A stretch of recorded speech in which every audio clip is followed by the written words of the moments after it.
boring stuff. If you have anything that makes any noise, can you make sure that it's not going to do that for the next hour? Phones, wallets, watches, everything seems to make noise, and if you can just make sure it's not going to, appreciate it. Michael will be signing afterwards. There's a table right in the middle of the store, and conveniently the books are for sale at the counter in between here and there. So you guys are going to buy all of them, and then he'll go in and sign them. So that makes it nice and easy. So interestingly, this is the second event this fall. That's a book written by a journalist about eco-terrorism, and I'm a little bit concerned. I think it's always a great topic. I think they're both very unique and different books. What was the other one? It's called Fallout. Okay, gotta get that one. Exactly, you can compare notes. It's interesting to me that we all have this little moment of like, well, what if terror is coming from the other direction? What if we're looping around into a different system? And I think one of the reasons we write novels, one of the reasons we read novels, is to think about what could happen and what is happening and what's the difference between them, and also how can I make a good story out of that. Journalists are the absolute champions of making good stories. Anne Belden, who will be in conversation with Michael, is well known as a journalist. You're a journalist teacher, correct? Yes. Over at the JC. Yes. And the author of the book Inflamed, which we also have. Unfortunately, that one is not a novelized version of reality. And I wish it was. But great book, very interesting, and I would recommend you guys check that one out as well if you want to counterbalance your stories.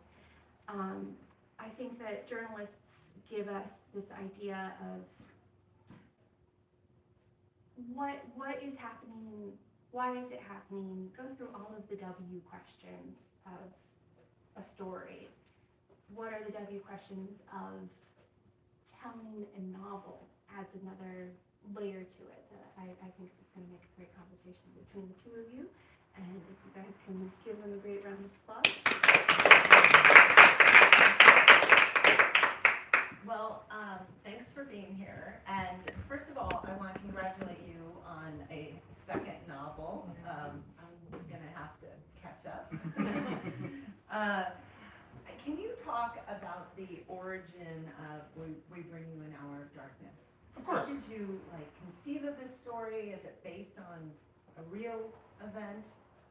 Yeah, so first of all, I want to thank everybody for coming out on such a nice evening with a baseball game on. And if you're checking your phone to see, are the Dodgers coming back, you're forgiven. So was this story based on a real event? And it is to a degree. I say partially inspired by. So in 1998, there was a little bit of background to know the history. So I got very interested in environmental activism, environmental terrorism. So first there was a group called Earth First. Probably a lot of people have heard of Earth First. There was a lesser known group that was a sort of offshoot of that called the Earth Liberation Front, the ELF, or the Elves, they call themselves. And in 1998, they firebombed a restaurant in Vail. Vail was opening a new ski resort in an area that was habitat for lynx, which is a wildcat, and these folks firebombed this restaurant, this popular on-mountain restaurant, and took down some ski lifts as well. That was kind of the impetus for the story, but to be honest, that was like, the way I actually sort of created the book wasn't like I saw that, I need to tell that story. It was much more, so I was a newspaper reporter back in the day in Colorado, in the early 90s, and I've always wanted to write a story set in that world, and I really wanted to make it a detective story. That was my idea. The whole conceit for the book from the beginning was, this is a detective novel in which the detective is the newsroom, are the young reporters at a small newspaper in Colorado. And so that was my conceit going into it when I sat down to write the book. And then I had the problem of like, well, what was my crime, right? Like, what crime would they solve, right? Because I really did, like, I was actually like consciously thinking, okay, detective novel. And so my first thought was like a murder, and then I was, my thought was, do we really need another white girl dies in pretty place story? Do we need that story? No. And then I remembered I covered a lot of environmental stuff, and I started to think about the eco-terror and all that was going on very much when I was a reporter, and that was what. So then I started doing research, and I found that event in 1998, and thought, okay, well that'll work, and I started sort of making a plot out of that. The facts of what happened in 1988 in my book don't match. It was an inspiration. So both of us worked in small town newsrooms. I worked on the San Francisco Peninsula and Sunnyvale and Los Altos. You worked in Colorado. And in Mill Valley. And in Mill Valley, Yeah. that's right. Can't forget Mill Valley and record. we went to high school. We went to the same high school in Mill Valley. And so this story is set in 1993 in a small town newsroom. And I remember this, but what is unique about that time in journalism? Sure. Yeah, and just so, like, there's an old home quality to all this, right? I mean, like, we did go to high school together. Resnick was sitting in the audience there. Also, my sister went to the Tam High, where a bunch of Tam High represent, right? And we also, Molly did not, but the rest of us all were on the Tam Drama program, which I think is a huge influence on all of us. So I think there's a quality to this that's really fun. Like, I've known these people for so long. It's fun to see them here and be promoting a book with them. It's terrific. Okay, so about 1993. I set the book consciously in 1993. And I was a reporter in the late 80s and early 90s. It was kind of a thing I did after college. And I did not have any real experience going in. I was the editor of the Tam News. Were you also the editor of the Tam News? No. Oh, you were not? I thought you were. I I thought you were after me. Anyway, but that was it, right? That was like my journalism experience. I walked into the Mill Valley Record and fell backward into a job, and then moved on to Colorado. But I said it in 1993 because I wanted to make the book about the print era. And 1993 was literally the last year that you could be an intelligent, media savvy person and not know that the internet was going to crush everything. And I'll be, people will now say, oh, I knew, but they didn't. I was in a newsroom then. They really, really didn't. We didn't see it coming at all. And I really wanted that to be, because it's such a, and knows, and I've been talking about this, how totally different it was to be a reporter in a completely analog world. No Google, no cell phone, none of that stuff. And it's even more so in a ski town, because there's television and radio and everybody has that, but it doesn't cover local news, right? I was a reporter, and I always have to say this, believe it or not, in Aspen, Colorado.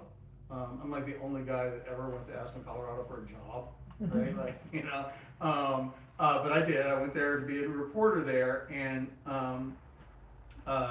Aspen, there was celebrity news, so there was lots and lots and lots of TV, and Robin Leach was there, if you guys remember that guy. And lots of tabloid people trolling around. But that was like noise to people in Aspen. The local stuff nobody covered, and so you were really the news. And I really wanted to write about a world in which news was completely analog and where no cell phones, no Google, nothing.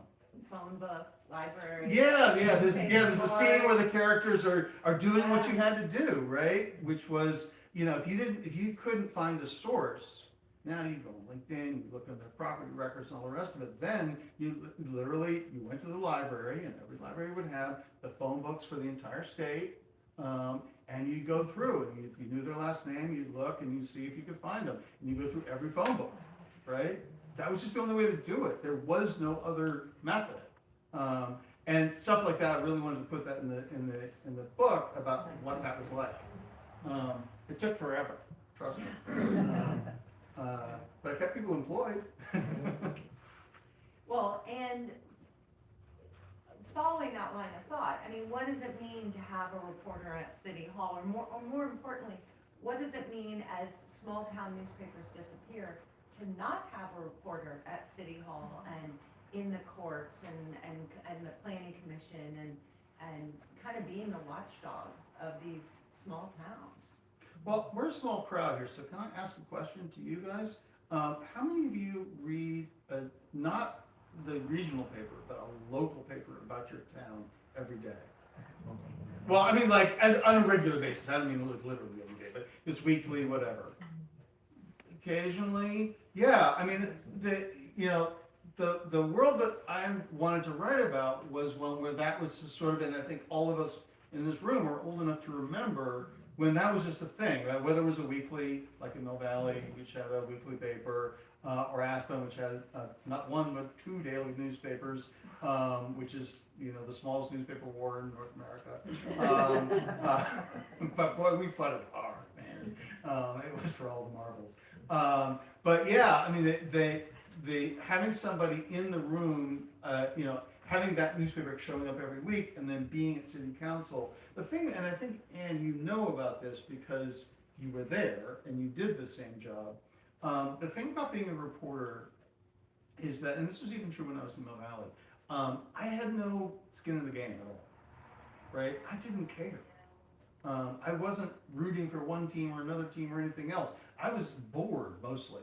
You know, it was this unbelievably arcane stuff that would go on for hours. I remember I wrote at one point, I was sitting in this meeting in Aspen that was incredibly contentious, and it started at 8, which was ungodly, and it was like almost midnight, and one person after another would come up to the podium, and they would identify themselves, and they would, you know, say what street they lived in, which was really useful, because again, you probably remember reverse directory, right? Yeah. There was a thing that there's a reverse directory of every city, and so if they gave their address and you missed their name or it was hard to spell, when you needed to quote them, you went back to the office, you used the reverse directory, you looked up their address and got the spelling of their name. So it was stuff like that. Anyway, on and on, I wrote this note to myself. I was like, these people need hobbies, right? I mean, it's just like, I can't believe they were still doing all this. But it meant that there was a watchdog that was not paid for by the government that was really keeping an eye on things. And people read it. Where I went and asked them, people really read that newspaper every single day. And I think to your question, what does it mean when it's not there? I mean, I shudder for that, right? I mean, a lot of the problems that we're having are because there's no media in the room, and the media that we do have is biased. And it has to do with business models, and there's a whole long sort of lecture that I could give about that, about what happened when the ad model disappeared. But what that means is there's, you know, when I was a reporter and when Anne was a reporter, there was this whole ethos of objectivity. No one ever got there because, of course, you're a human being, right? But that was the goal, and you really checked yourself. I for years, I didn't vote because I felt like, which just seems absurd to me now, but it's true. I felt like that was like, you know, I didn't want to. I was trying to be objective, right? That's not the way journalism operates today. And I think that we're really lost that. We lost that in the small towns. You know, I don't know, is there anybody even going to these meetings anymore? I mean, anybody from the press? I mean, people still go, but I don't know if there's anybody from the press. And if they are, it's a real estate blog, or it's a, you know, there's some the business model. It has something invested in a result, whereas not just telling what happened. And it's also when newspapers, like, your goal, if you were advocating for anything, it was to connect readers with what their government was doing. Mm-hmm. And now there seems to be a lot of effort to persuade readers that this part of government is good or this part of government is bad. It's become kind of a different stream in some locations. I still know a lot of great reporters who go and do their absolute best to be objective, to report all sides of complex issues, you know, at the city level, but there aren't as many. The newsrooms keep getting cut, so you don't have that court reporter, you know, banging on the door when a courtroom that's supposed to be open is suddenly locked. Yeah, and you know, again, the ethos of the world, so I can't speak for you. I was really young, you know, I was a kid. I was so idealistic, and so, you know, like, it was all, in my head, I was Woodward and Bernstein all over again. Although I was covering, you know, county commission meetings in Pickens County, Colorado. So I was always taking down the president every time, right? And I think that, you know, that kind of ethos, that investigative stuff and all that. And there was the check on that ridiculousness, which was that I couldn't print anything that wasn't true, right? And you know, you know, that stopped me from doing, you know, like character assassination, right? And so, you know, I reported some good things back then, and I don't know who's doing that now. The incentives, I totally believe that there's people wanting to do it. The incentive structure isn't really helping them. Or they're not getting paid. Or They're not getting paid, well. which is, or there's no, you know, there's no platform that's just, you know, again, this is, I don't want to get too far down in the weeds of how newspapers worked, but you all remember the classified ads, right? Right? What you don't realize is that paid my salary, right? Those were really expensive to take out and super easy for the newspaper to print. It didn't take up much space, and were really inch by inch the most lucrative thing in the newspaper. Craigslist wiped that out, right? In a day. And that meant, and then, you know, and then we were talking about this, the legal notices, right? Which nobody reads the legal notices, but they're incredibly lucrative. And that sort of stuff was paying our salaries and keeping the lights on. And all that stuff is just sort of fallen by the wayside by the internet, which is not to say that, you know, the internet is bad or anything like that. It's just changed the way news works, which is bad.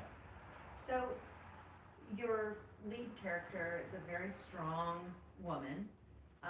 Tell us about Tish Threadgill and how you developed her character, and also how do you check yourself as a man writing a lead woman character?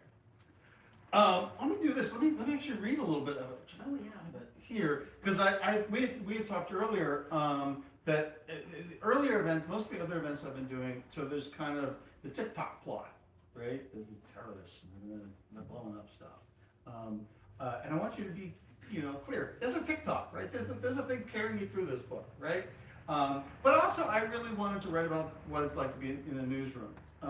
So we were talking, since we're going to be talking so much about journalism, that I would read, rather than the prologue, which sets up the plot, that I would read the opening to chapter 1, which is much more, it also sets up the plot, but much more about character. So I'm just going to read just a short bit of this, and I may even read less than I had planned.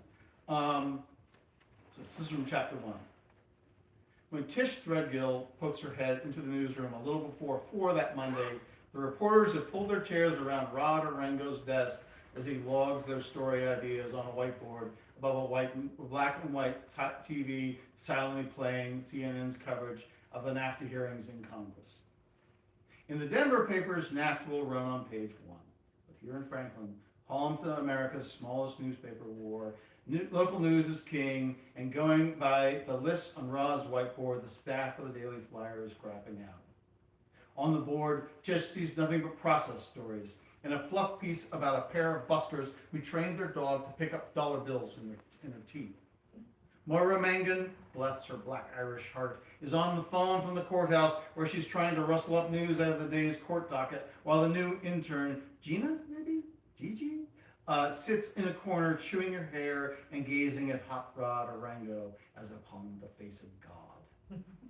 Tish would sooner eat glass than publish a newspaper this dull, but in the instant before they see her, she has to choke back an ugly instant impulse to cry. She hired everyone in this room. Some started out as interns. Others walked in off the streets, their clip files consisting of a few exclamation point-ridden editorials in their college newspapers. She trained them, mentored them, taught them how to write a lead and push back on the source. Her brother Doug, who founded the Flyer with her 12 years ago, is dead. Her mother died when Tish was in college, and don't even get her started on the subject of her father.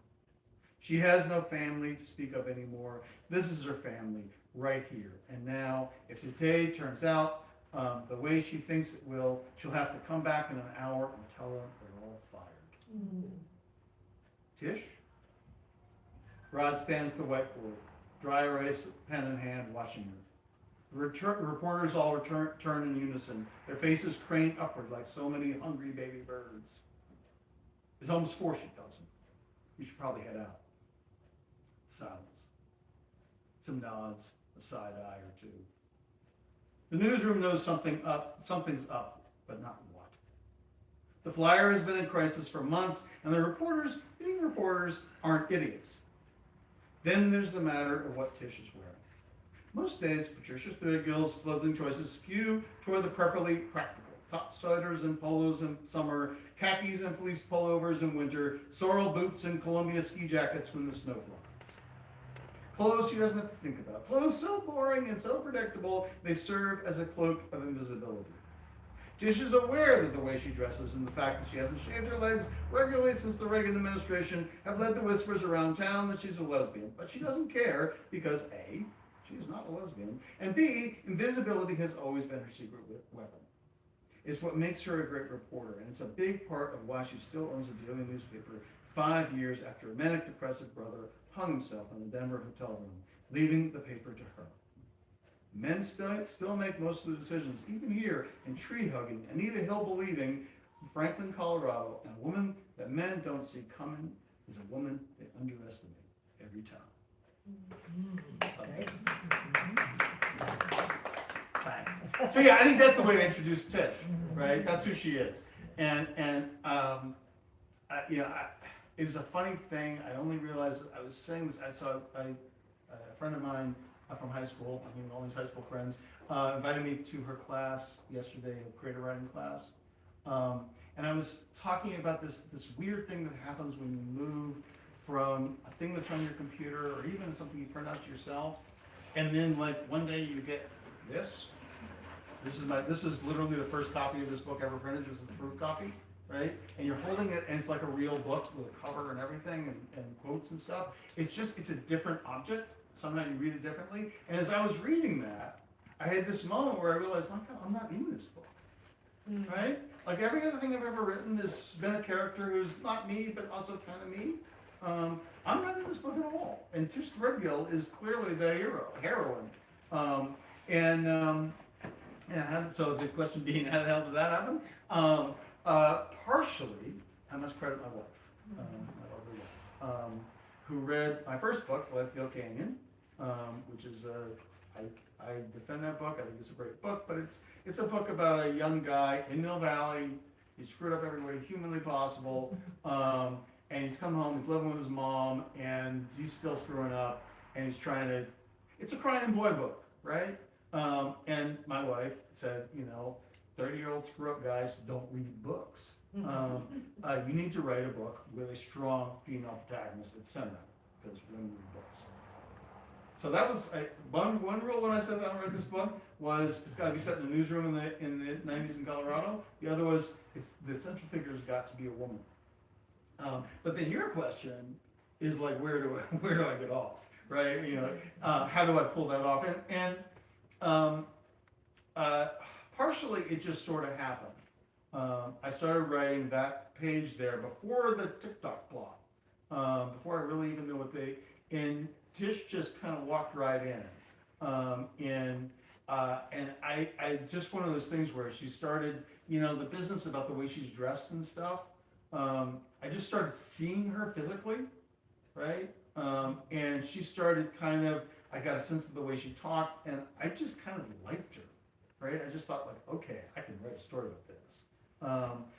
And so, I don't think, in truth, I don't think it was that huge a lift for me, because I grew up with my mother, as maybe you know.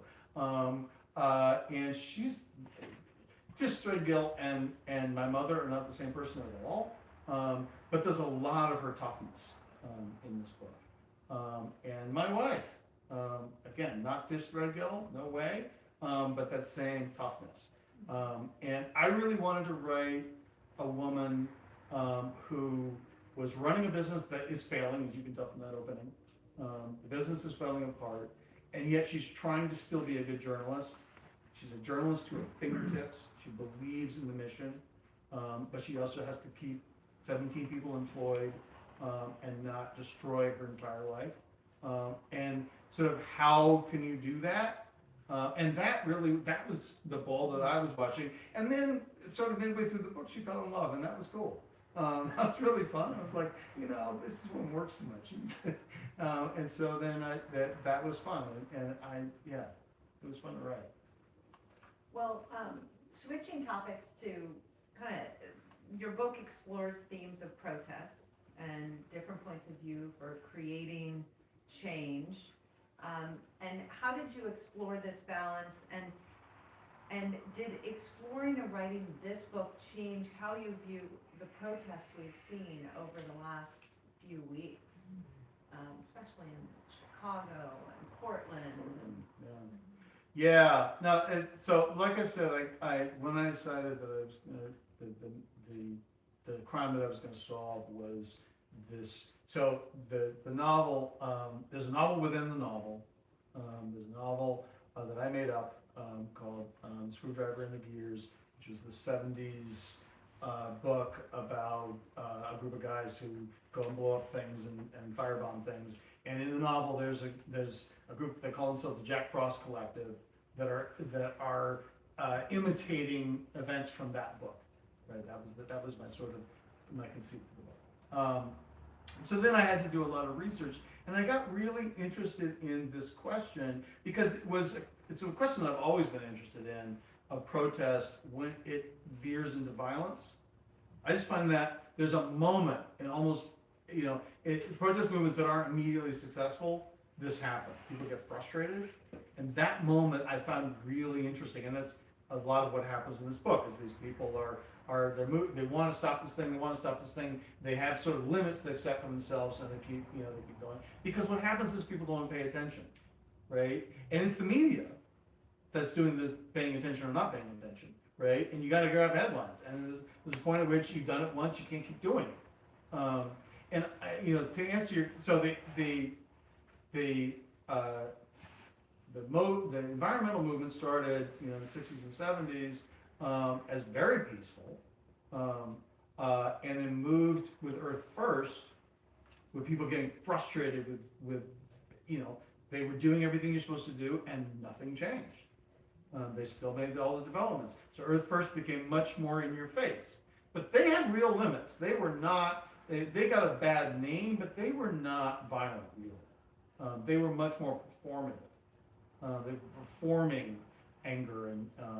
But then this offshoot group, the ELF, the Earth Liberation Front, was actually much, they were blowing up stuff, and that was their goal. They were sneaking around and blowing things up. And it's a real classic trajectory. And to answer your question about today, I'm watching, and it's not just the environmental movement, it's the civil rights movement, it's the anti-war movement, it's the gay rights movement, it's the women's movement, it's the going back to the 19th century, it's the anti-slavery movement, John Brown. There's all these historical times where people are protesting and then they get frustrated. And we're in that moment now, right? We're in the very, very early stages of it. Where it's still people in lobster suits and doing all that. But I don't think Trump is going to turn. He's not going to say, "Oh my goodness, the people in Portland don't want me to do this, so I'll stop." I don't think that's going to happen, and I do worry about people, particularly young people, who are protesting against this, who are going to get frustrated. And the history of these movements, it's unless you have an army behind you, like in the Civil War, unless you have an army behind you, it's really, really, really hard for violence to overcome. It's not a good, it doesn't work as a protest strategy.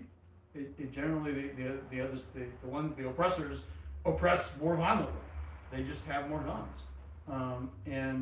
That's certainly the history of the civil rights movement. It was definitely the history of the environmental movement, where that ELF group, that Case and Vail that I was talking about, Vail Associates, which was the big company that ran and still runs Vail, is kind of the Death Star. It's I probably shouldn't say it on, they'll follow me.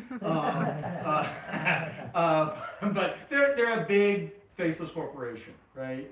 And they were very, very unpopular in town and around other environmentalists. And then this group came in and blew up a very beloved restaurant, and suddenly the whole narrative shifted. Vail Associates became the victim, right? They had been attacked by this mysterious group, and it really changed the narrative. And that now whether the new resort would have been built anyway is possible to say, but it did get built, and it got built pretty quickly. So it's not a great strategy, and I do worry. So what is a good strategy then? I mean, No Kings has millions of people coming out peacefully. And hopefully that No Kings thing. I mean, so the next book that I'm writing is much more taking. I got interested in it. And so the next book I'm writing is really taking on much more about the anti-war movement and about a group called Weatherman. And some, I found myself researching them so utterly frustrated by Weathermen, who I just wanted to strangle them. So I created an fictional offshoot of them. But Weathermen and that violent arm of the anti-war movement. And I think that's the real analogy, a much closer analogy than the environmental one to today. And when you read the history, now I've read a lot of it, one of the things you realize is the anti-war movement was incredibly powerful. It really moved the needle a lot. It forced Johnson out, and it forced Nixon to do things that he never wanted to do. The Weatherman was a disaster. It was a total disaster. It was completely counterproductive. And so I think that maintaining Dr. King's violence is absolutely the right way to go. The problem is you've got young people who are angry, and it's really, really hard as King himself was unable to control that anger and that sense of injustice. And I just want this thing to move. I don't want to talk with you about it and be reasonable with you about it. I want this thing to move. People. King was right. I mean, he was absolutely right about that. That as soon as you start acting like your oppressor, using their methods, you lose all your moral high ground, and you lose. He was absolutely right about that. So you mentioned earlier that you're not in this book, and that's one major difference between your two books. Is there anything else that, how is this book different from writing your first book in the writing style, how you approached it? I did consciously make it a sunnier book. I felt like the first book was consciously, I ended that book, the original ending of that book, like he's going to jail and bad things are going to happen. And I was persuaded to not make it quite that brutal. But this one I did mean to make it funnier and sunnier, and have and also that through line plot. I really wanted to have that much more, rather than just another extended character study, to really make it a plot, something that would move. It also just was easier to write. I think I do think that the first book took forever. Because I was teaching myself how to write a novel. And this time I knew how to do certain things, and once I had an idea that I knew would work, it just flowed much, much more easily. I wrote it in 2 years, which for me is stupid fast. And you have a third in the works? I have a third in the works. Yeah, I've got a third in the works. Let's fingers crossed. And any last words of advice to writers in the audience? Anyone a writer here? Anybody a writer here? Anybody else doing this stupid thing? I just want to hear the advice, so I'm going to say yes. Okay, words of advice to writers. I mean, I think that the word of advice that I would have to writers is just do it. The two things I would say to anyone who says they want to be a writer, two things. One is read like crazy. Read, every hour that you're reading counts as an hour that you're writing, right? Like that, they're the same activity, particularly in the beginning, right? You're learning you're being acculturated into how to tell a story, or if you're a poet, how to create a poem. And the only way to acculturate yourself into that is to read a ton of them, and to read your favorite ones over and over and over again. That's the first thing, and the second thing is just write. And I was saying to these kids yesterday, who are, being forced to take a creative writing class, but they all have passions, right? The creative writing was not a passion among them, but they were musicians, they drew, they were playing sports, but they weren't that great at it. They all have passions that the world didn't want them to do. And what I was saying to them is like, make sure that you're creating a space in your life that you're doing that, while also not, I'm almost 60 years old now. This is my second book. I'm a teacher. I've raised a son. I've had a life. I thought when I was 22 and being a reporter that if I stopped, that was sort of like all I would ever do was write, right? Like that was my idea of what a writer was, right? That you do nothing else, and that's totally not true. It's a part of your life, but you got to make space for it. And that's what I would say, and then just do whatever you do. And to me, that goes for whatever your passion is, right? Are there any questions?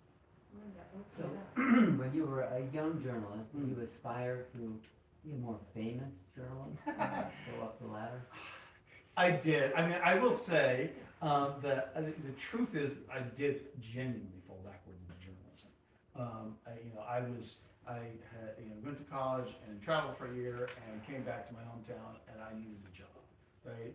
And I was a pretty energetic kid with a pro style, right? That was all I had going for me. I fell backward into it with a pro style. Okay. I could write, and so I did that, and I sort of worked my way into a job, and then I kind of fell in love with it, honestly,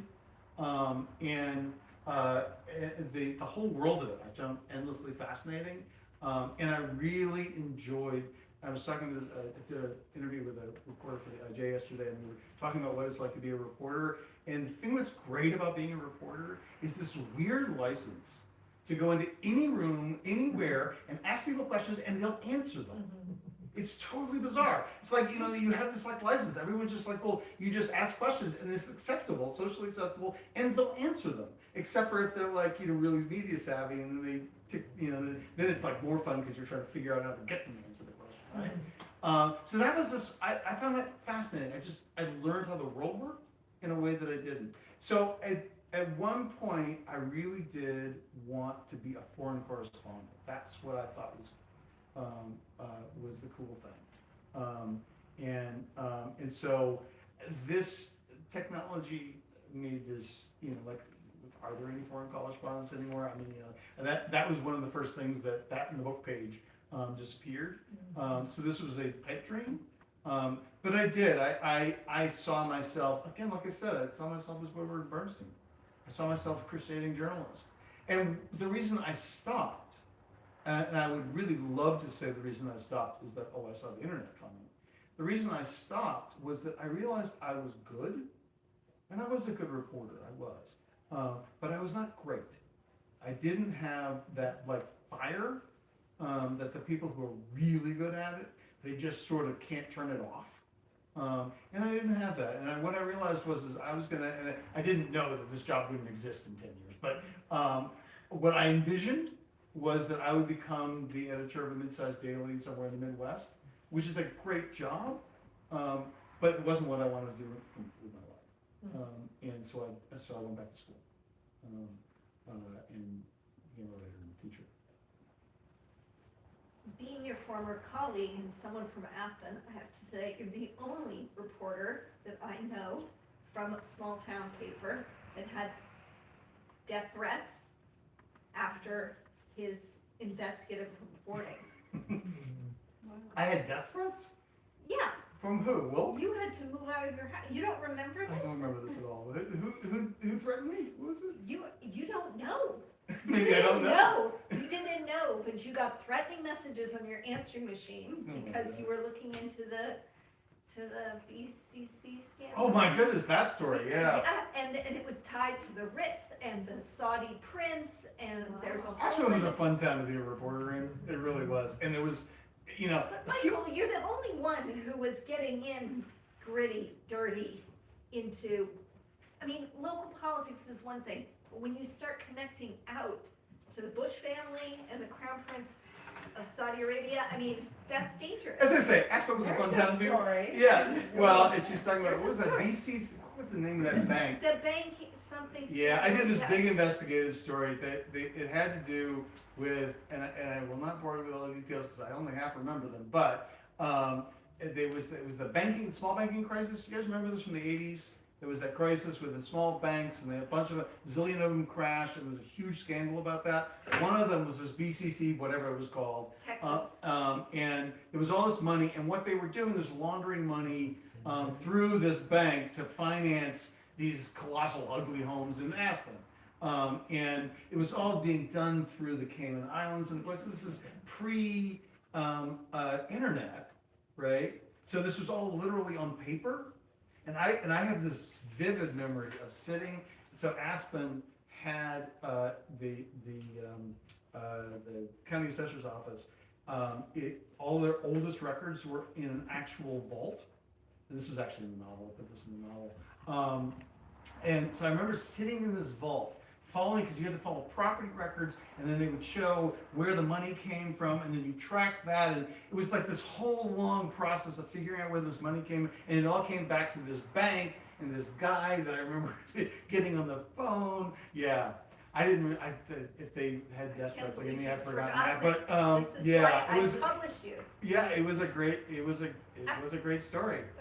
It was really fun, and I think that one ran Denver and elsewhere. Yeah, I mean, Aspen was a really fun town to be a reporter because it was local schmucky stuff. You're going to the city council, the county commission, and all that. But then there's all this money from everywhere that's being attracted to it, and it's all kind of dirty and underhanded. And yeah, that kind of showed up in the book because it's fun. Not that particular story, not the death threat, but yeah.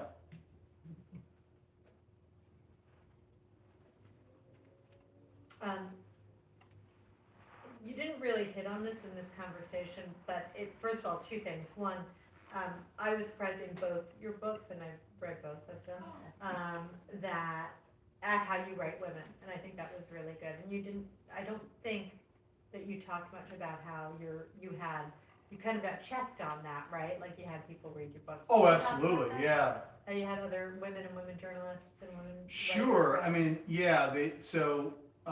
When you write a book, when you finish writing the book, I have what I think everybody does. This is a beta readers, like first readers, and so it's still really it's just a draft, and all of my beta. So those of you who don't know me don't know that I'm mom, right, for our son, and so I was the one who was. My wife has the big jobs and runs around the world, stopping, trying to save democracy, and I'm at home, coaching baseball and doing all the mom stuff.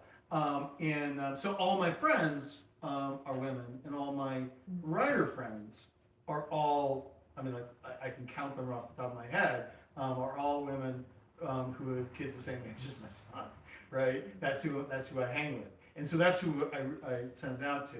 And so, yeah, I definitely, had there been some things in the book that were like, no, we wouldn't do that. That's such a guy thing. They would have definitely called me So yeah, you need that. And then, you know, Carrie, for those you don't know, is my editor and publisher here. She definitely would have called me on it, because that's her job. And I think you would have shied away from that. So no, I think that I think it come from a place where writing women is not the big lift that writing another kind of person who's not me might be. Right. But I also have a sort of infrastructure around me, an ecosystem around me that checks me to make sure that I'm not just, oh my God. Can I ask, Go ahead. Is this a whodunit? I'm not catching this at all. Yeah, so is it a whodunit? Yeah, I mean, in a Yes. way, you know, one of the things I realized, and I didn't read the prologue this time, but one of the things I realized writing the first draft of the prologue was that I could use the pronoun he, and I knew who it was, but the reader didn't, and so I played with that. So you see the guy doing it, but you don't know who that is, because how would you? And so then, yes, it is a kind of it's a detective story. The conceit is that you're watching the characters solve the mystery while they report it, right? And some of the stuff gets in the newspaper, and some of the stuff they're not able to get in the newspaper, but of course you know it because you watch them report it, right? And then so my idea was that the detective was this newsroom, and all these reporters, and each reporter gets a chapter, except for Tish gets a lot more. And they report the story, and they figure out, and by the end of it, you figure out who Jack Frost is, and who's doing all this. Thank you. one more question? Sure. When people read this book, what would you like them to do afterwards? I know where she's going with this. Meet my social media director here.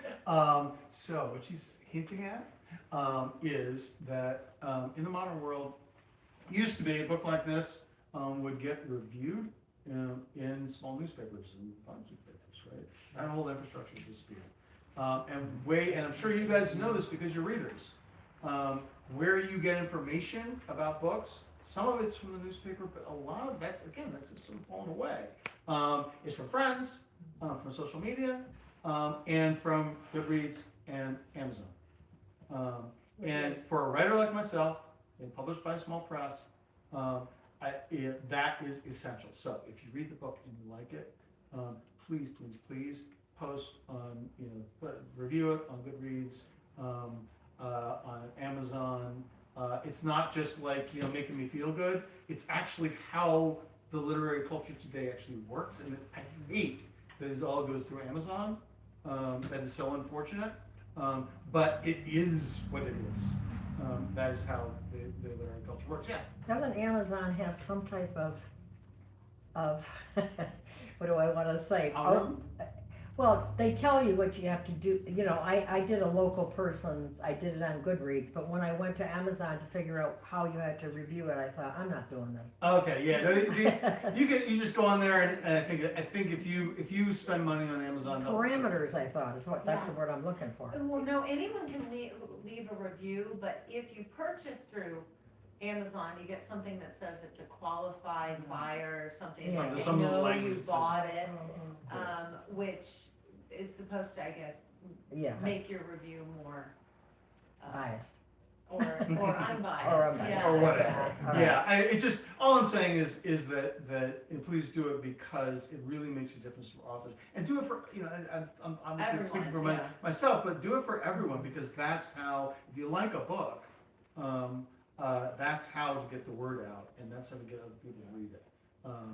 Because as you know, I'm sure, you go and you read, and I'm sure the bookstore owners know this too, that, when people are buying books, they're literally there with their phone, and they'll look at something, and then they'll check on Goodreads. Has this gotten good reviews? Right? Because there's no other way to know. The stuff on the back, the blurbs and all that, it's kind of noise, right? Honestly, they're my friends, right? And it's true for every writer in the world, right? The Goodreads are not, and that is it's a much more, I use them. It's a fair way, particularly if there's more than a few, it's a fair way to figure out whether a book is good. Okay. Hi, I'm Carrie's friend. I haven't read your book yet, Okay. but I wanted to express my appreciation for this conversation. I hadn't thought much about local newspapers, but your conversation reminded me about how much I'm affected Yeah. by the demise of local newspapers. And this discovery I made recently that is so related to that I hadn't actually processed. So my grandmother was born in far northern California, in a town called Weaverville, gold mining area. She was born in 1897, was already a third generation American, Wow. Chinese. And so I went up there for the first time. I'd never been up there. I took my mom, took my daughter, and we went to the Historical Society and were able to get this wonderful article about my grandparents from the newspaper. It was totally, in some ways, totally racist. I mean, it was like, called her a pretty Oriental belle, Yeah. applauded her for being so Americanized because they had Liberty bonds and like all this stuff that felt in some ways probably so inaccurate to who they really were. But it's the only thing I have written about my grandparents, Right. you know, because they didn't like to write about themselves. They didn't like to talk about themselves. And so I value that. And my family, you know, has this, like all of us have this like printed on our walls, and hanging on our walls. And so in some ways it's so wrong, but also so validating about our history and our existence. And so I think about that when you talk about the audacity to write about people who are very different from you, right? And so the audacity of the person who wrote that article in 1919, you know, about my grandparents, and so I appreciate that audacity now that I have that, you know. Right. Even though it makes you angry, yeah. Right, it makes me angry, and I want to discount like all, you know. So I got this big, you know, flash drive with all these things that were written about the Chinese in the newspaper, and so I'm partly like, oh, do I really want to read this? How much am I really going to learn from these? But it's all I have. Right. So anyway, I just wanted to. Yeah, appreciate- that's a really interesting, and I have to say as a writer, I'm spending a lot of time on, because they've digitized all those things now. Yeah. Right? And so I'm spending a lot of time, I'm writing now about Seattle, and so I'm spending a lot of time reading Seattle newspapers from the time. And boy, is that so much more accurate and interesting and granular than the history books that I've read about the same period. Because you just, you know, it's in the moment, people don't feel themselves writing for history, they're just telling local citizens what's going on. It's much, much more interesting and full of stuff that you wouldn't have guessed. It's really interesting, and I think the other thing about I think Anne and I both worked in that world. We feel a little nostalgic for it, but it's not like it was saintly, right? It carried all these little newspapers carried the biases of their communities. And I was telling us when I was a reporter in Mill Valley. So you guys all know where Mill Valley is, right? When I was a reporter in Mill Valley, like once a month, I did. So one of the jobs of being a reporter was I had to go to the cop shop, right? Go down to the police station and read the dispatch, the police blog, the police log, the dispatcher blog, and I would read through it, mind-bending and boring, and go through it all and look for things. There was no crime in Mill Valley, right? Look for things that possibly could fill like 15 inches, right? Once a month, some cop will pull over a black man driving a nice car, right? And I remember reading this because, of course, I did not know this was going on at all, right? And I remember reading it, I was like, what? So I began this thing where I would just do it every time, where I would write, you know, I would never use the driver's name, which of course was in the record. I would never use the driver's name, but you know, a 42-year-old black man was pulled over at the intersection, blah blah blah blah blah, and there was no reason to give him the stop, right? And I was just like sending this little message, like, guys, stop that, right? But there was all sorts of weird things in, I'm sure 10 years earlier nobody was thinking that way, right? And all the racism was probably in the Mill Valley Record. I'm sure it was, right? And Mill Valley's a pretty little white bread little town, right? So I think that the thing that you're pointing out is really interesting. It's the record, it's there, and yet it's very much unfiltered, which is the thing that's really interesting about it. It's a snapshot of that Mhm. period and of the attitudes that people held at that time. Yeah, yeah. And it's super granular too. That's the thing that's cool. There's all the other stuff that was going on at the same time. If you're researching a period, but there's just all this other stuff happening, it's fascinating. You say you've got a whole bunch of this file full of this stuff? Well, the historian there put on a flash drive every single article that mentioned the Chinese from decades in this town, so I have it to read. It's a lot, but I just read it. I think it's fascinating. Yeah, but it was interesting also to think about, I mean, so my appreciation for him and then what role he plays to be the holder of that history too, you know, because I think, and I was thinking, is he insulted that I'm not asking for the whole history of the town? You know, like why am I only care about the Chinese people there? But, you know, but that was kind of normal for him. I think he experienced that many times. That's what people would come, you know, we want to see our family. Yeah. Why didn't I extend to the, I don't know, I'm trying to get my understanding of how much am I interested in just this reality of the town or the whole town. And It's fascinating. Well, I think we're at time. I think we're at time. Thank you all. Okay.